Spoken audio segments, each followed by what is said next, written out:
నమస్తే అండి. ఈరోజు దీపక్ గారి పుట్టినరోజు సందర్భంగా తన ఫ్రెండ్స్ అండ్ ఫ్యామిలీ మెంబర్స్ అంతా కలిసి శ్రీకాకుళం జిల్లాలోని సేవ్ గర్ల్ ఫౌండేషన్ హరీష్ అనురాగనిల్ల వృద్ధాశ్రమంలో వృద్ధులకు మరియు చిన్నారులకు మహోన్నత అన్నదాన కార్యక్రమాన్ని ఏర్పాటు చేయడం జరిగింది.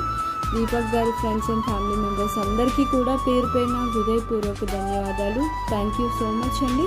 అలాగే దీపక్ గారికి పుట్టిన